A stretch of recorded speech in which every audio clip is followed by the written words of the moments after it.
So there we have it, ladies and gentlemen, Eastbourne. Eastbourne in the sun. That's the pier.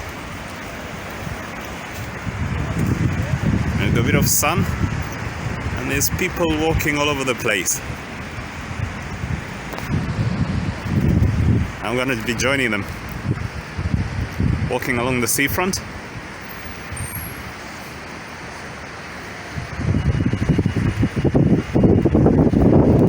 There's a few people out there by the beach, kind of playing around with pebbles and things. There's restaurants and things. This is not as many as it could be. The days you can come here and it's absolutely packed, absolutely crowded with people. And it can even be difficult to walk. But that's Eastbourne. Eastbourne on a nice sunny day. Well, it's sunny, but there's actually a chilly wind. And the weather forecast is that it's supposed to get colder. There's the pier. This bit of metal that juts out into the sea. And it's freezing. There's an icy cold wind. And yet people are wearing shorts and t-shirts and things just because of the sun that's come out. Somebody jogging there. I call it fake sun, because it has this semblance of sunshine, but actually it's quite cold. But at least you get a nice reflection on the sea, and when the wind stops, when the wind dies down, when the breeze stops, you do get a bit of warmth coming through. So there we are, we've got Eastbourne seafront.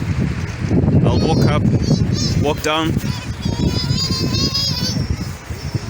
and you get a chance to see a little bit more of it.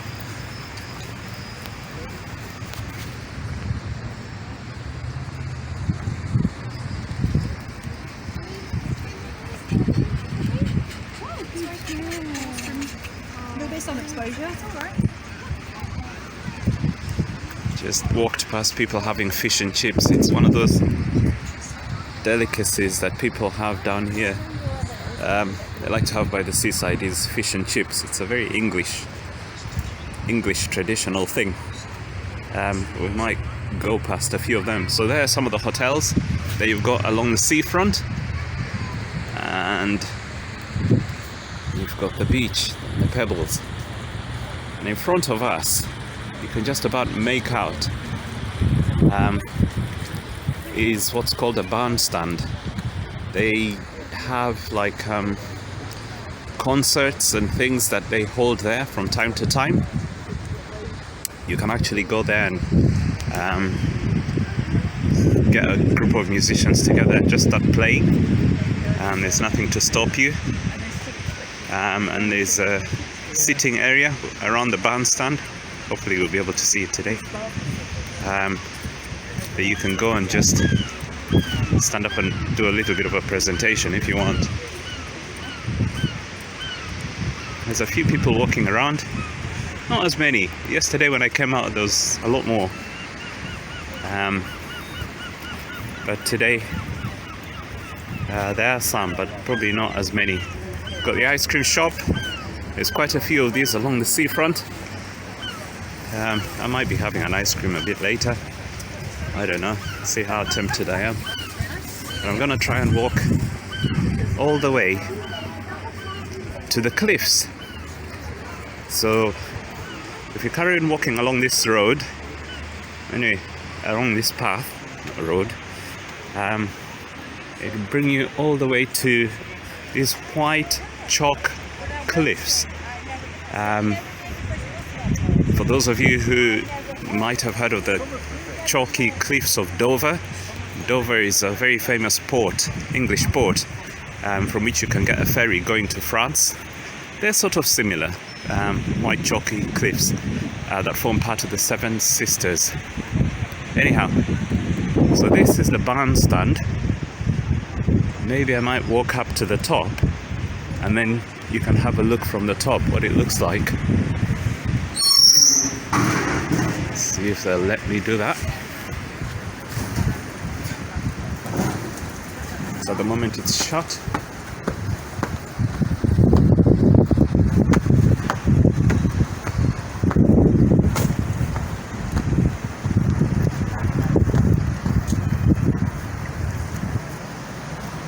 You've got some changing places there if you want to change into a swimming costume. You can do that. So coming back to the bandstand, Eastbourne bandstand. There's a sign up there somewhere. And the idea is you can get bands playing on here. You can see there's a stage there. And there's a sitting area at the bottom. So the idea is basically you can come here and do whatever you want. Do theatre, concerts. They have all sorts of things here. And they get orchestras and things sometimes playing. There's some chairs and things, I think that are stacked underneath there. And there's another sitting area at the back. If it gets full, you can sit all the way there. So it's a little bit like an outdoor theatre of sorts, just by the sea. And the idea is it'd be really great to do some preaching around here. So right now I'm high up. You can see the sea, Eastbourne seafront. You can see the seaside. There's the pier, there's the beach, there you've got the hotels and things where we've just come from. There's an ice cream shop somewhere down there. There it is, we just walked past that.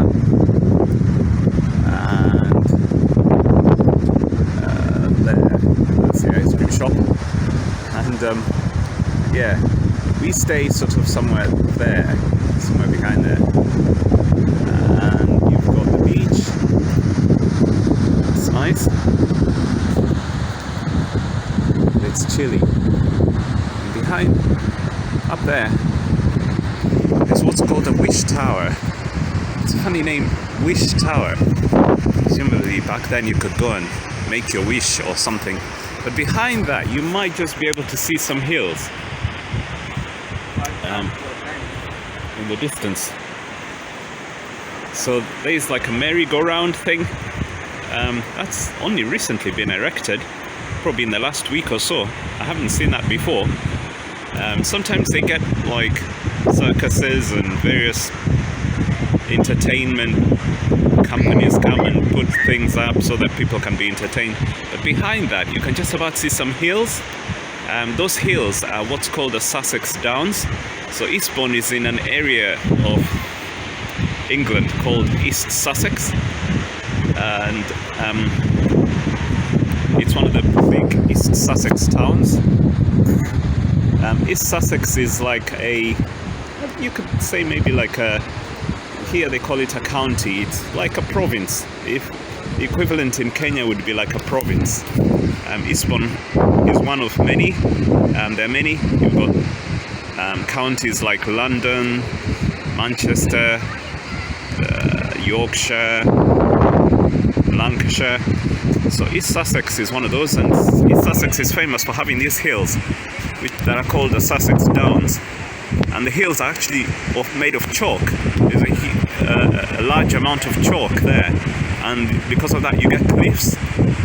Because sometimes where the chalk meets the sea, the cliffs, the chalk just collapses straight down into the sea, forming these really dramatic cliffs. Maybe one day we'll go up there and I'll show you the video. So that's the Wish Tower. I don't know if you can just about see my finger. Let's try and see if we can. There it is. It's a bit blurred. And just behind that is again a very newly built restaurant with a sea view. Apparently the food there is affordable. I've had some friends who've gone there to have a look. They say it's quite affordable. And then you've got the hotels, mostly by the seafront. A lot of these actually, we were being told yesterday by a close friend, a friend that we met just yesterday, And he was telling us that a lot of these hotels actually house refugees and asylum seekers. So what happens is a lot of these refugees come literally on boats across the sea from Europe because they're desperate to get to the United Kingdom, because they have heard somehow, you can see there's a few more people now on the beach, they've heard somehow that maybe living conditions here are better than in Europe or whatever. So many of them come desperate to get to the United Kingdom, and so many of them end up crossing the sea, even on little boats, very dangerous trips. Some of them sadly end up losing their lives. Anyway, when they come here, when they arrive, and the government basically,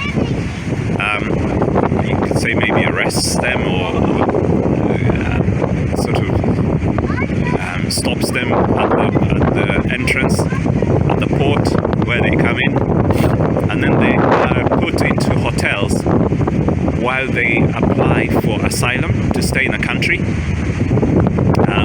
For those of you that might not know, asylum seeking is an international, it's like an internationally known way in which somebody can seek refuge in a country if they're running away from a country maybe where there's war or where they're being persecuted. They can go to another country, and there are some countries that, most countries really actually have signed up to the whole asylum process, where you can go and apply to stay as a refugee in another country. So yeah, turns out that many of them end up coming here and being housed by the government in these hotels by the seaside, while their applications are being dealt with. And apparently they can stay here for up to 2 years, 3 years, a number of years, because there's a backlog of applications. So many of them end up being stuck in a hotel by the seaside, which might sound pleasurable, it might sound really nice, but after a while, I can tell you, being stuck in a hotel is not that fun. I happened to fly back to Uganda when lockdown kicked in 2020, in March of 2020. And the Ugandan government put us in hotels. We were the first people to get into the country, just as lockdown was beginning to kick in across the whole of the world, really. And I was stuck in a hotel for 23 days. And I can tell you, it was not fun. Even though it was a nice hotel, nice food, being stuck in a room for 23 days was enough. I imagine being stuck in a hotel for years on end. They're allowed to get out, but I think they have to report somewhere at the end of the day, at the beginning of the day, probably, to make sure they don't end up disappearing off somewhere. And if they disappear, it becomes a police case, and they end up being hunted and arrested and all sorts. So it's they get told very strictly they have to stay within the town. But yeah, there you go. Really fascinating that God has brought us somewhere where there are actually quite a lot of refugee seekers. It's a very mixed, I mean, particularly where we live, the mixed culture place. We've got Polish people, we've got people from Portugal, big Portuguese community, big Kurdish community. Probably a lot of them came during the time when Saddam Hussein was persecuting many of them. Big Greek community, Italians. So yeah, very international. There we go. There is also many language schools around here, teaching English to foreign people that have been here historically. Anyhow, there we go.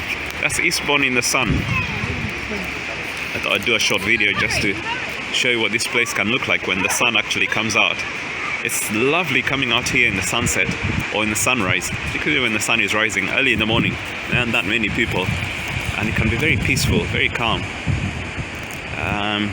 Today there are not that many people. Yesterday there was a lot more, and suddenly as the weeks go on to months and the weather gets better, we get people coming from all over the country here, because it is a bit of a favorite destination for many people, Eastbourne. So yes, our plan is to get up on the beach and to preach the gospel in the imminent weeks, in a few weeks, once the weather gets a bit better. I mean, right now it's very chilly, but it's our intention to just get up and get somewhere and start preaching the gospel and talking to people.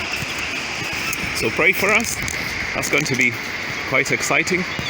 And I'll just get my guitar out, or get a keyboard out, probably get my guitar, play some hymns, play some songs, and worship God here, and then we go from there, see what the Lord will do. Thank you very much, and I thought I'd do another short one, just showing you the cliffs. There we are, Sussex Downs. You can just about make out the chalky cliffs. I'm going to walk all the way there, hopefully. I'll get there and be able to touch them. So that's the beginning of the Sussex Downs, or what's probably the easternmost part of the Sussex Downs. They kind of stretch all the way going out towards Brighton and a bit further north. They're beautiful hills, really, really nice hills with amazing walks. You can go walking, and on a day like today they'll be quite windy. It'll be windy up there, but you've got the chalk cliffs, and maybe later on I'll be able to show you the Seven Sisters,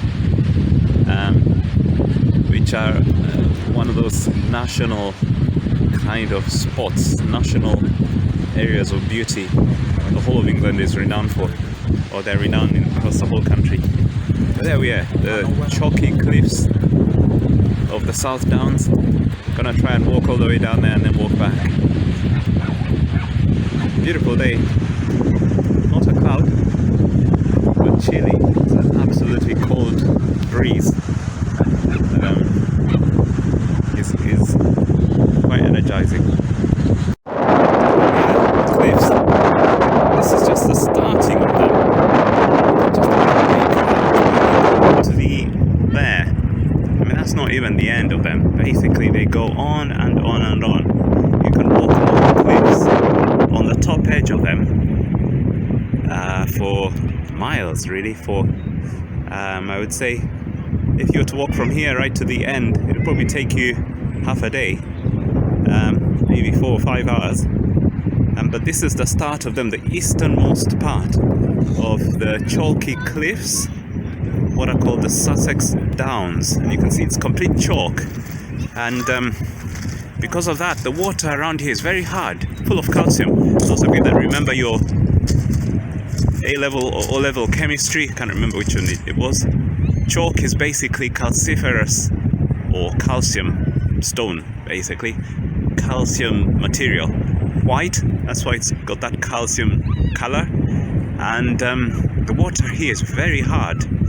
We find we have to keep descaling our kettles very frequently, because the kettles get absolutely clogged up with gunk, with this stuff, basically, because the water comes percolating through these hills to a reservoir not so far away that services as well. So I'll just turn around. There's a restaurant there, I think. Yeah, there's a bit of a restaurant there at the bottom of the cliffs. Cafe, actually, more like. And then I'll just show you these little, what are called chalets, the beach chalets. Now you can hire or buy these beach chalets. Each person would have like their own little one, and they are ridiculously expensive. Something like 100,000 British pounds, sterling pounds, Great Britain GBP, 100,000 for one of them. That equivalent money in Kenya is a lot of money. I'm trying to think. It would be probably, I don't know, maybe 100,000. How much is 100,000? I know, I think 600 pounds is something like 100,000 Kenya shillings. So, 1,000 pounds will be about maybe 3,000 Kenya shillings. So 100,000 pounds, that'll be 30 million. Yes, maybe something like 30 million Kenya shillings for a single one of these to buy. Imagine that, just a tiny little space. And what happens is a lot of people, retired people, buy these, and then they come here and basically chill out during their retirement, or maybe very rich people during weekends that come here and spend some time just on the chalet. You can't even sleep in it. Literally, it's just got a little kitchen probably and a sitting area, and that's it really. But somehow they cost a lot of money. Don't quite get the logic behind that. But yeah, there we go. That's the cliffs, and you can see the pebble beach covered in pebbles. The tide is actually out, so it's possible to walk closer to where the beach is. There's some people you can see out there going to paddle in the beach. Yeah, there we go. That's Eastbourne seafront. There is a lighthouse. I don't think you can see it from here, but it's sort of, if you were to go to the other side of the cliff, of this particular cliff, there's a huge lighthouse which is a sort of well-known landmark. There you go, Eastbourne. These are the cliffs, chalky cliffs of the South Downs in East Sussex, in Eastbourne.